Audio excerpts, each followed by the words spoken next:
Honestly, Paul, like I had not been paying much attention to the whole Britney Spears things because not a huge Britney Spears fan. Not nothing against her, just she's not the type of music I tend to listen to.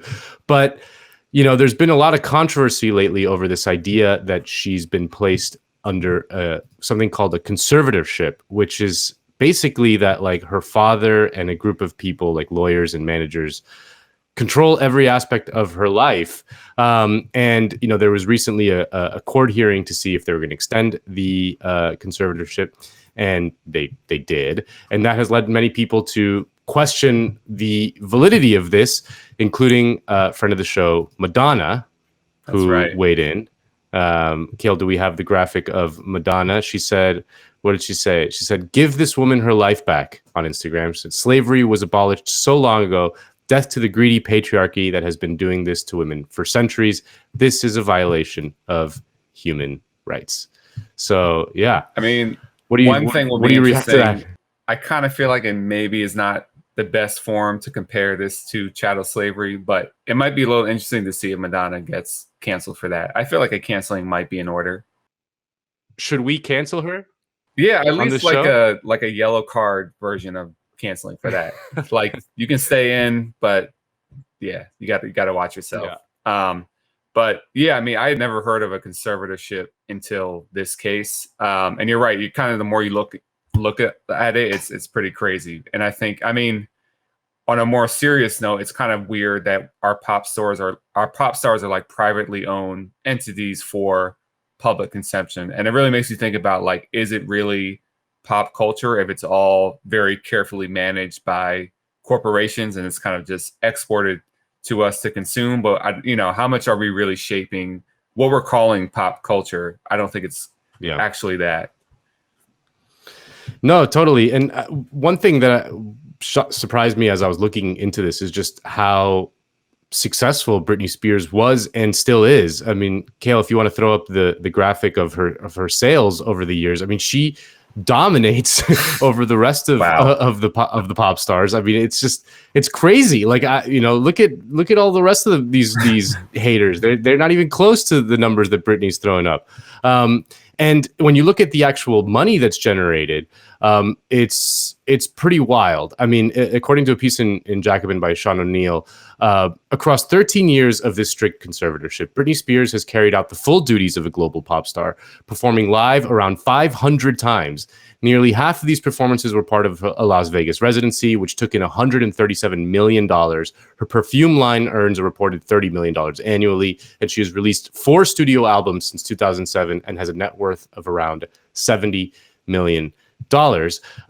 And, again, I just find it strange that, let's take it all at face value that she has very serious mental health issues and is not able to, make decisions for herself or whatever. If that's the case, then I find it weird that she's still out there being a pop star, right? That they're like putting her out there, exposing her to the travails of the pop star life, which, to me, I'm not a mental health expert, but it strikes me as not the best idea for someone's mental health to be out there, like in doing a Vegas residency and releasing pop albums and going on world tours. Right. And, we were kind of talking about this before the show started, but there are some similarities with like professional athletes where on the one hand, yeah, they're multimillionaires or billionaires. I'm not exactly like shedding the most tears for them, but they are heavily exploited in their own way.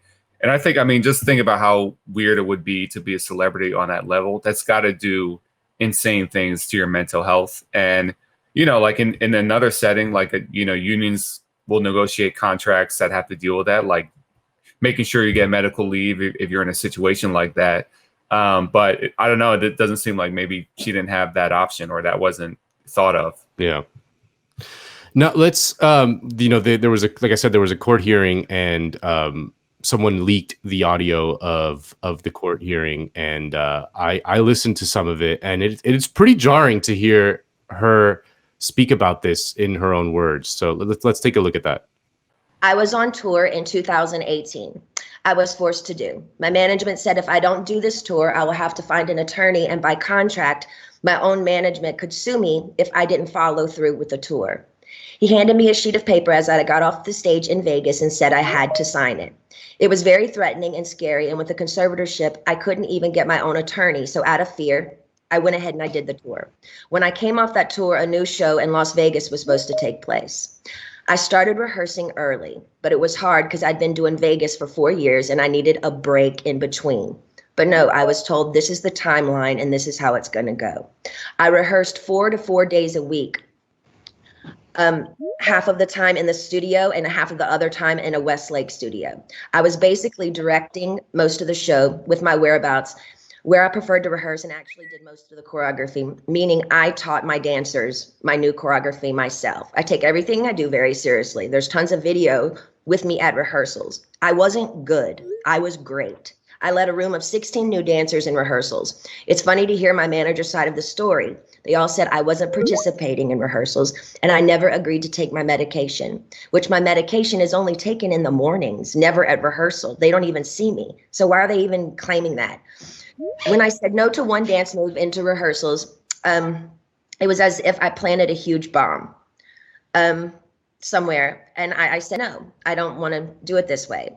After that, my management and my dancers and my assistant of the new people that were supposed to do the new show all went into a room, shut the door, and didn't come out for at least 45 minutes. Ma'am, I'm not here to be anyone's slave. I can say no to a dance move. I was told by my, at the time, therapist, Dr. Benson, who died, that my manager called him in that moment and told him I wasn't cooperating or following the guidelines in rehearsals. And he also said I wasn't taking my medication, which is so dumb because I've had the same lady every morning for the past 8 years give me my same medication, and I'm nowhere near these stupid people. It made no sense at all. So, yeah, I mean, it seems, again, like I find the whole thing, the fact that this is a real thing, this idea of a conservatorship, right? That can, force someone to perform, in front of millions of people, and you look into crazy shit like they forced her to have an IUD in so she doesn't get pregnant again. The whole thing is just a little. It's more troubling than I had originally thought when this story was kind of out there and breaking. Yeah, it makes you wonder, how common is this? How many other pop stars is this going on, or maybe lower profile stars that are going through this? But yeah, that's wild, and it really just makes you think like that. That sounds like a totally miserable life. Yeah. So, Jacobin, now capitalism. We officially endorse the Free Britney movement. That's right. We're a little late, but better late than never. I'm being told that the next issue is going to be all about the Free Britney movement. The entire print issue is just going to be about Britney. So yeah, solidarity with Britney Spears. #Free Britney. We're on board.